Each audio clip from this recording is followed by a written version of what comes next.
The problems with China have a history. There was one thing under Obama, then there was a tilt and it changed to Trump. And they're now at the point where it's almost irreconcilable differences. And each side is worried that the other side could kill it. In the book, I described the prisoner's dilemma. The prisoner's dilemma is, let's imagine that there are two people and the best thing you could do is cooperate. But you don't know whether the other is going to cooperate or kill you.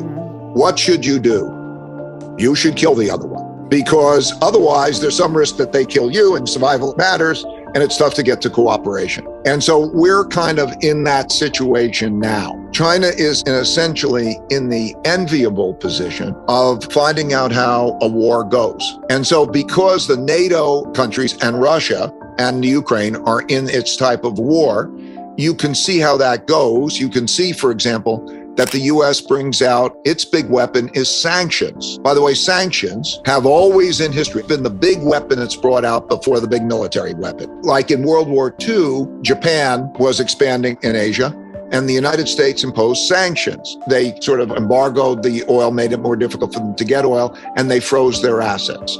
And so they were stuck, and then they reacted and they bombed Pearl Harbor. And then we had World War II.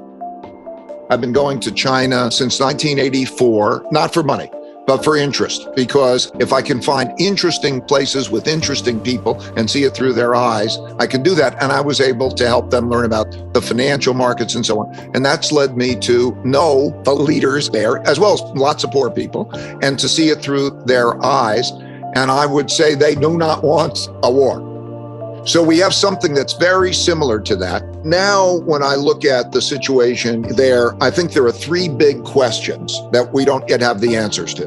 The first question is who wins in the UK-NATO war, essentially. Does Putin win or does the West win? And here's what winning looks like for Putin. That he controls the eastern part of the Ukraine without being regularly threatened. That the economy in Russia has something like a 12% downturn, but is tolerable. Now, since Russia imports everything, you could actually totally shut them off. But how much will those sanctions crush Russia, or will it be tolerable? They are so used to suffering that they're almost uncomfortable if they're not suffering. If you go back 1917, they have the revolution, they lose World War II, they lose 30 million people. Then Stalin comes in and they lose another 30 million people. You know, it's that kind of thing. They have communism. Then they have a bankruptcy and the whole thing collapses in 89. So they won't trade off that issue generally for a 12% fall in GDP. I would say the odds of that are very, very, very small because of a variety of things in terms of security and other things. We'll see. But if he loses, and he appears to be losing, I think he'll escalate. In other words, I don't think he'll go out quiet. And so if he loses, I think that you will see escalation, and that'll take the form of probably threatening nuclear. And also it's a very dangerous thing. And we'll see what the power of sanctions are. And then the third thing we'll see is how the sides line up.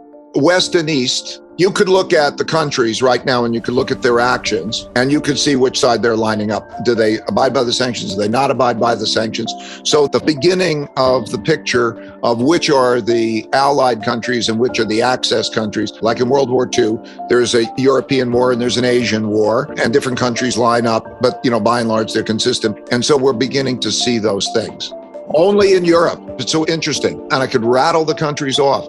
India, Brazil, Mexico, Indonesia, China, almost half the world has taken either the other side or has said, I'm not going to participate. Don't make the mistake of just looking at the European NATO countries. So anyway, China can watch that and how that works and learn a lot. The world has now changed to a whole different dynamic in which ideologies rule. Fight and rule. For example, think about it this way. The person who makes decisions for Twitter will have a bigger effect on our lives and choices than the Supreme Court's decisions. In other words, I could do it this way or I could do it that way. The system we used to be in was a fairly open system in which economics would rule. If you made more money, you got more resources, and resources were allocated by that. That's much less the case now. Now ideologies are taking control. So for example, DeSantis, governor of Florida, and Disney. The ideology that you have, and that I will fight for it, and I will use all the resources I have, is the determiner. And in some extent, it almost needs to, like in some respects, what's going to get money to the kids in schools that we're talking about. But that notion that if the causes that people are behind are more important to them than the system is in jeopardy. Because that system of how do we work these things out together becomes a power thing. I don't think you're going to see either side giving up, losing. We played by the game, playing cricket or something, and then we go off the field. That was amazing that we did that for so long. But I don't think that you're going to do that as much because it's a win at all cost game. And I think that you're going to have this pervasively within the United States. So you get more nationalism. You're going to have more nationalism. Why? Because I need self-sufficiency and that other country might be an enemy. And then you go within a country and you see the same thing within a country. I need to fight for what I believe. So we are now in a fight for what you believe type of environment that will determine things. And we're just not used to it, but that's what's happening. So can we be good with each other?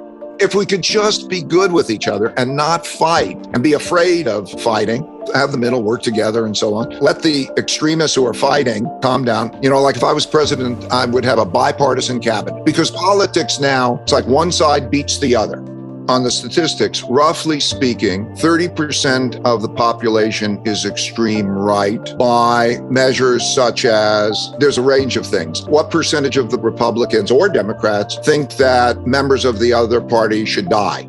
It's 15 and 10. What percentage would not want their child to marry the member of the other party? What percentage of those think the election was stolen? If you start to use those numbers, roughly 30% is, by my measure, probably pretty extreme right. And because of that, that's the majority of the Republican Party has to have unified. Maybe it's 25, maybe it's 30, I don't know. But we know how the Republican Party largely is being influenced by Trump.